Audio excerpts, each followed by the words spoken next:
From the time I could talk, I was asking questions. I grew up in a small town, the kind where everyone knows everyone, and my folks ran the local diner. It was in this bustling little eatery that I found my first audience. "Emma, you're gonna drive all my customers away with your pestering," my dad would joke as I grilled his regulars on their thoughts about everything from the mayor's new policies to the high school football team's latest game. My mom, always the supporter of my curiosities, handed me a toy microphone one Christmas. "Here, maybe this will make it more official," she chuckled. And boy, did I take it to heart. Every evening, our living room transformed into my personal newsroom. My dolls, lined up on the couch, became my first interviewees, each assigned a role, from the town doctor to the local librarian. But it wasn't long before I started roping in real people. "Grandma, do you think cookies should be allowed in the library?" I asked one day, my toy microphone up to her face as she sat knitting by the fireplace. "Child, if they let cookies in there, I'd live at the library," she replied, playing along. My grandpa wasn't spared either. After retiring from the factory, he loved to sit on the porch, whittling wood. "Grandpa, what's your take on the mayor's plan to renovate the old mill?" I'd quiz, standing with my notebook at the ready. "Damn fool if you ask me. Throwing good money after bad," he'd grumble, not looking up from his carving. These early interviews might have been child's play, but they sparked something in me, a love for storytelling and uncovering the truth. School didn't do much to quench this thirst. Instead, it gave me a platform. High school brought real opportunities, the school paper. Suddenly, I wasn't just a kid with a toy mic, I was Emma Hayes, junior reporter. I covered school board meetings, interviewed new teachers, and reported on every bake sale and book drive. By the time I graduated, I had a clear plan. I was going to go to college, study journalism, and become a professional reporter. Nothing could sway me. My heart was set, and my path was clear. As I packed up my stuff for college, my mom handed me a new, real microphone, a step up from the toy I had as a kid. "For your first real interview at college," she said, her eyes a mix of pride and sadness as her little girl was leaving the nest. "Thanks, Mom. I'll make you proud. I promise." And as I drove off to college, I knew I was stepping into a future I'd dreamed of since I was a girl with a fake microphone and a head full of questions. College was a blur of late nights, strong coffee, and endless stories. I dove into journalism headfirst, hungry for every bit of experience I could get.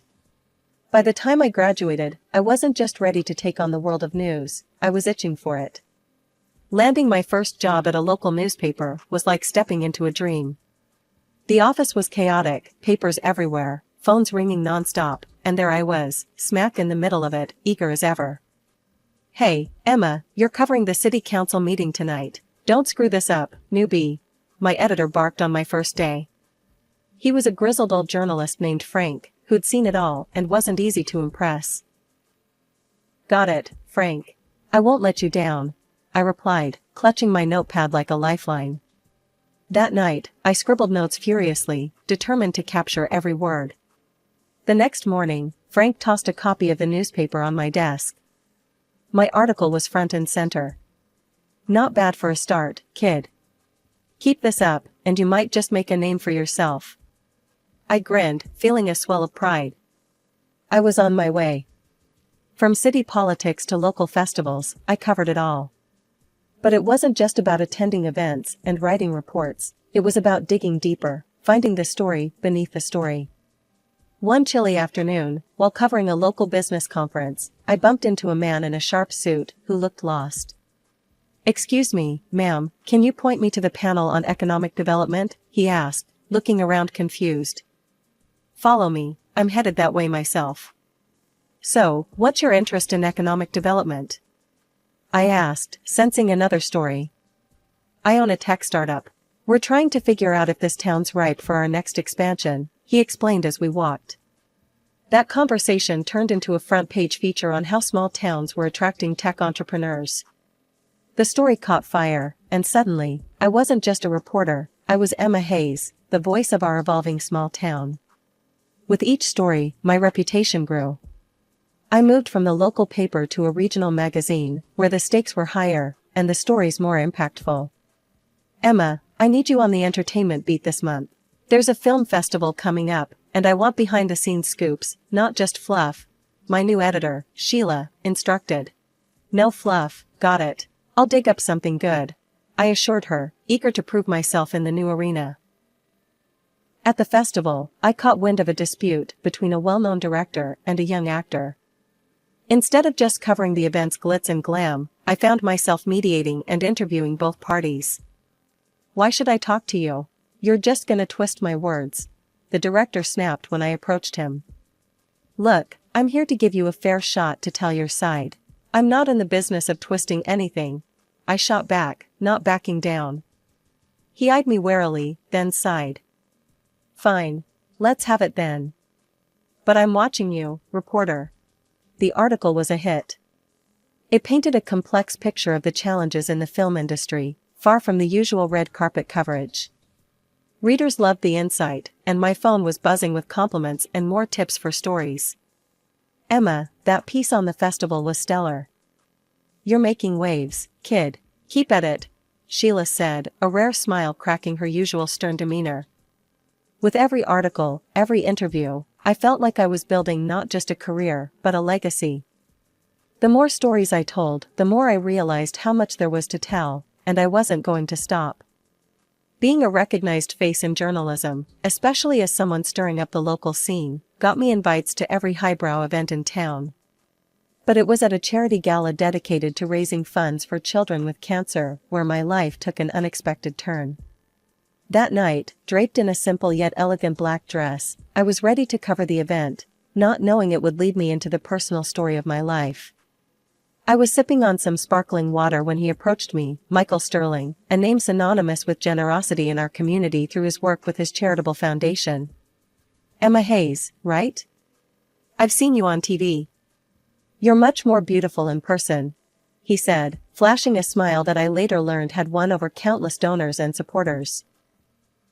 Thanks, Michael. Your foundation's work is impressive. It's not every day you see such dedication, I replied, genuinely admiring what I believed was his commitment. The connection was instant. His charm wasn't just surface deep, or so I thought. He was knowledgeable, witty, and seemed genuinely interested in making a difference. We talked the entire evening, about everything from journalism to the intricacies of running a nonprofit. As we started dating, he introduced me to his mother, Victoria Sterling, the co-founder of the charity and an imposing figure with a steely gaze. I've heard a lot about the entertainment on television these days, she remarked during our first meeting, her tone suggesting disapproval. Television has all sorts, Mrs. Sterling. I stick to telling stories that matter, I responded with a shrug, trying not to let her obvious skepticism get to me. Our relationship blossomed despite Victoria's icy demeanor. Michael was adept at smoothing over any awkwardness, always there with a compliment or a thoughtful gesture. After a year of whirlwind romance, we got married in a small, elegant ceremony. Married life meant more involvement in Michael's charity. I found myself covering their events, my public profile lending more visibility and credibility to their cause. Donations surged, and it felt good to think my work was contributing to something meaningful. As months rolled on, Victoria's sharp comments became more frequent, especially when we were alone. I saw your last piece on the mayor's housing policy. Be careful, Emma. People don't always appreciate the truth. You might find yourself less popular if you stir the pot too much. Isn't the truth the point of journalism, Mrs. Sterling? I countered, my patience wearing thin. Just remember, marriage is about compromise, including how you carry yourself in public, she advised, a clear warning thinly veiled as maternal concern. I nodded, biting back the retort that sprang to my lips. Michael, ever the mediator, would later smooth things over, telling me, "She means well, Emma. She's just set in her ways. Let's not ruffle feathers." So, I continued, my career intertwined more deeply with the charity than I ever intended. At every event, smiling beside Michael, part of me wondered if the smiles we wore were just another mask for the cameras. But I shook off the doubts, focusing on the good we were purportedly doing. Buying the house with Michael felt like the last piece of our perfect life puzzle clicking into place. It was a beautiful, sprawling property with gardens that could have been torn from a magazine cover. I walked through the rooms, envisioning the laughter of children echoing through the halls, the kind of dreamy future I'd always hoped for. But Michael threw cold water on that dream quickly. "Emma, let's not rush into kids. We've got so much going on, and with the charity taking off, it's just not the right time," he said one evening as we unpacked the last of our boxes.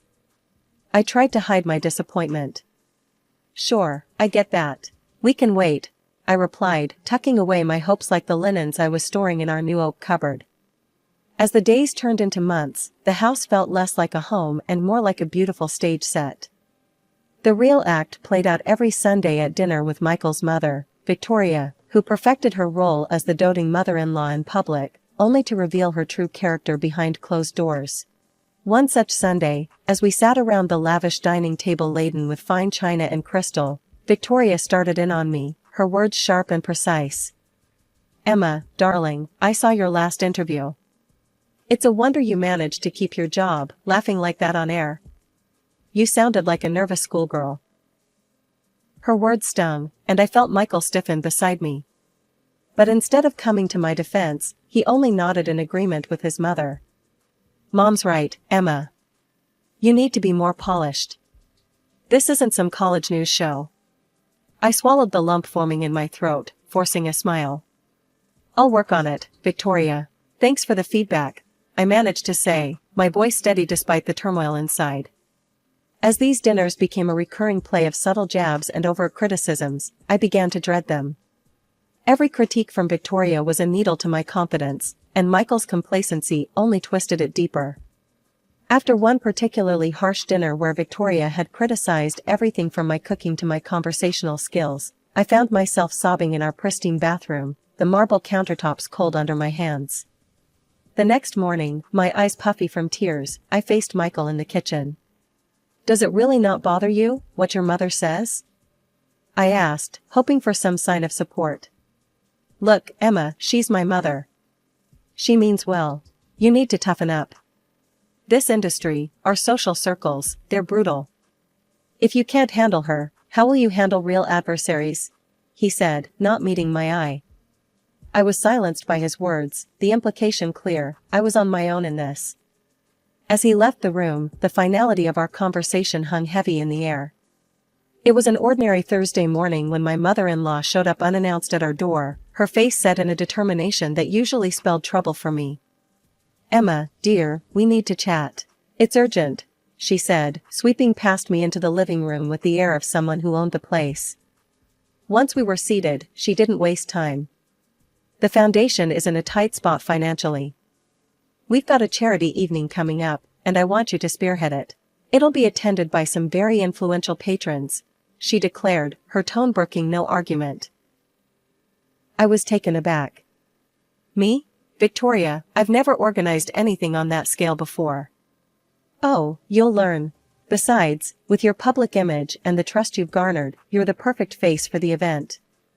Think of this as broadening your horizons," she said, a sharp glint in her eye that I couldn't quite read. The conversation felt loaded, her intentions wrapped in layers I couldn't peel back just then.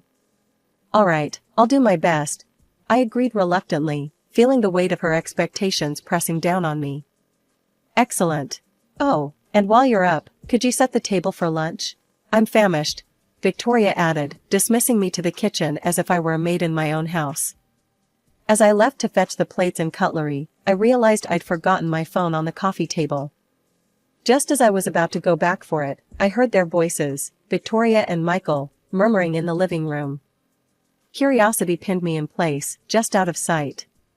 She's so beloved by the public, it's the perfect setup. Once we get her to take over, we can execute the transfer, and then when everything collapses, it'll be Emma left holding the bag," Victoria explained with a cold laugh that chilled me to the bone. The plan was horrifyingly clear. They intended to use me as a scapegoat for whatever shady dealings they were embroiled in. A tightness gripped my chest, but I forced myself to walk away, to prepare lunch as if nothing had happened. At the table, I played the dutiful wife and daughter-in-law, smiling and nodding while my mind raced with the betrayal. The food tasted like ash in my mouth, but I kept my facade intact. That night, Michael was his usual, detached self, not once betraying the conversation I wasn't meant to hear. I lay beside him in bed, staring at the ceiling, the darkness around us a mirror to the bleakness settling in my heart.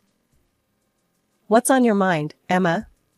You've been quiet all evening," he finally asked, some semblance of concern threading his voice. "Just thinking about the charity event.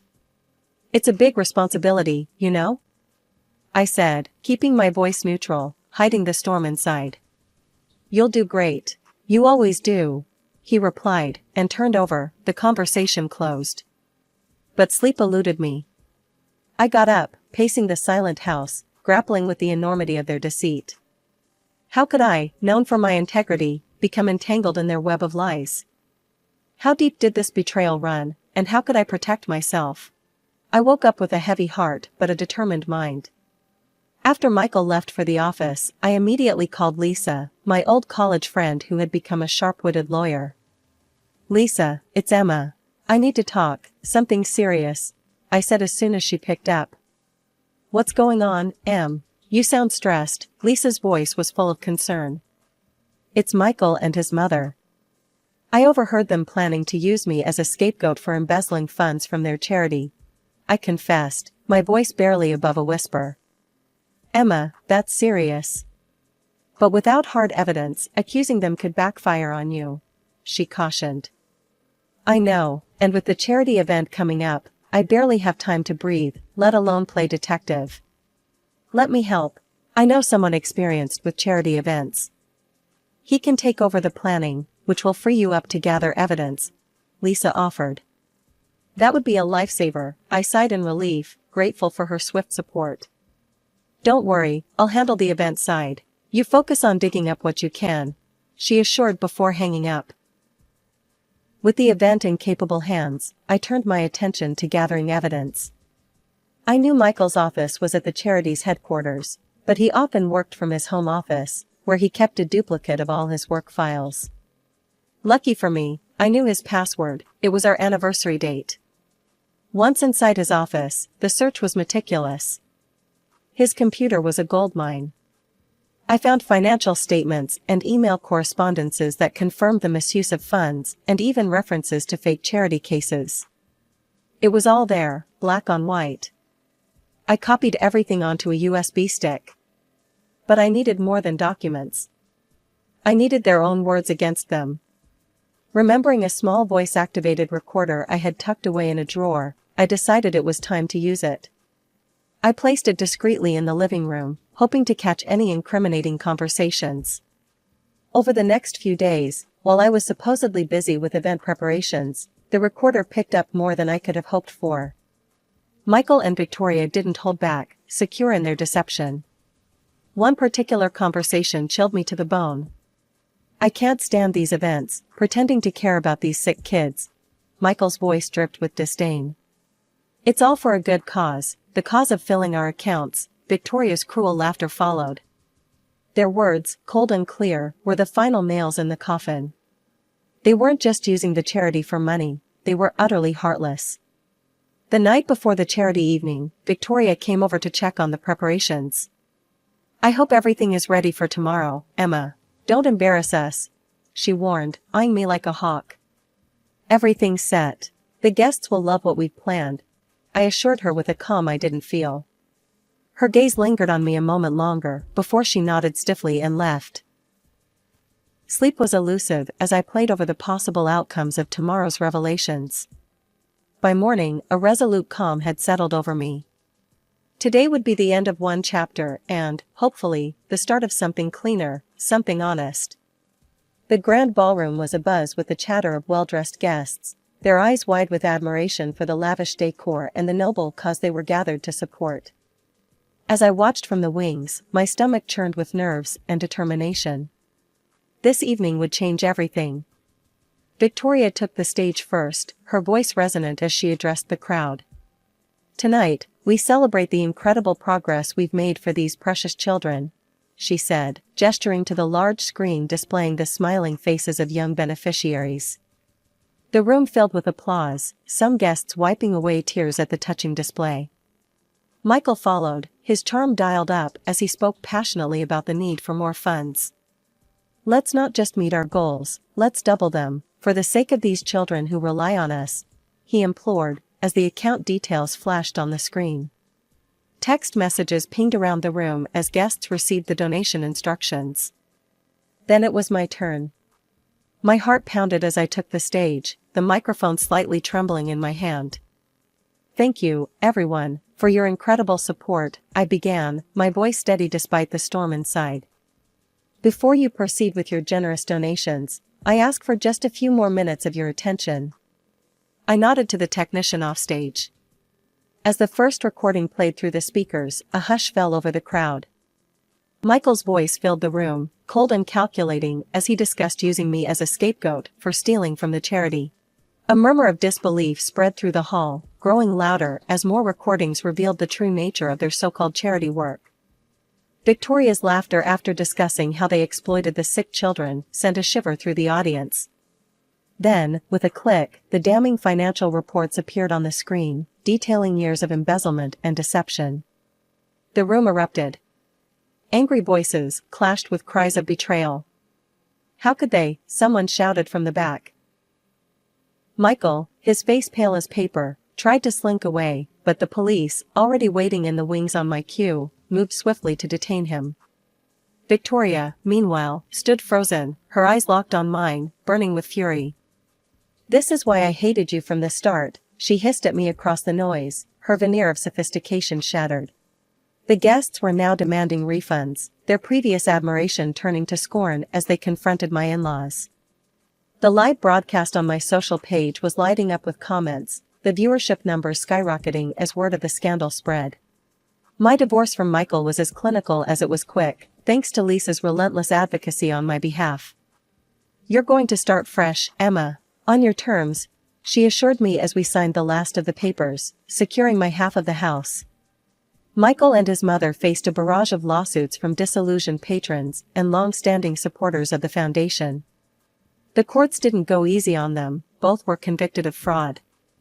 They ended up having to sell everything they owned to cover the settlements, but even that wasn't enough. They were left drowning in debts, a stark end to their fabricated empire of benevolence. In the aftermath, I threw myself into my work with renewed vigor. Armed with the truth, I conducted a deep-dive journalistic investigation into the dark underbelly of nonprofit organizations. My findings were eye-opening and sparked widespread debate, highlighting the vulnerabilities in charity operations. The report was broadcast on major networks, drawing attention and accolades from all corners of journalism. Inspired by the overwhelming response, I penned a book titled Living with a Monster. It detailed my personal ordeal and broader issues of trust and corruption in philanthropy. The book struck a chord with readers worldwide, quickly climbing the bestseller lists. One evening, as I sat in my new cozy apartment nestled in a friendly neighborhood, I reflected on my journey. The walls, lined with awards and tokens from my travels, seemed to echo back a life story of triumph and trials. My phone rang, pulling me from my thoughts. "Emma, it's Lisa. I just finished your book. It's incredible. You've turned your pain into something profoundly impactful." Lisa's voice was thick with emotion. "Thanks, Lisa. It was hard reliving it all, but if my story can change one person's perspective or prevent this from happening to someone else, it was worth every word," I replied, feeling a sense of peace. Beyond the acclaim and the success, I found a deeper purpose. I donated a significant portion of my royalties to a new charitable foundation, one I thoroughly vetted and believed in. This foundation was everything the sterling sham had pretended to be: transparent, compassionate, and genuinely dedicated to helping children. As I planned my schedule around upcoming investigations and speaking engagements, I often paused at my window, looking out over the bustling street below. Life buzzed in its usual, unpredictable rhythm, and I felt in sync with it, more than ever. "Here's to new beginnings," I whispered to myself, a smile playing on my lips. The future was unwritten, and for the first time in a long time, that excited me. With each passing day, I was more certain of my path, not just as a journalist but as a voice for those who couldn't speak up against the injustice shadowing the vulnerable corners of our society.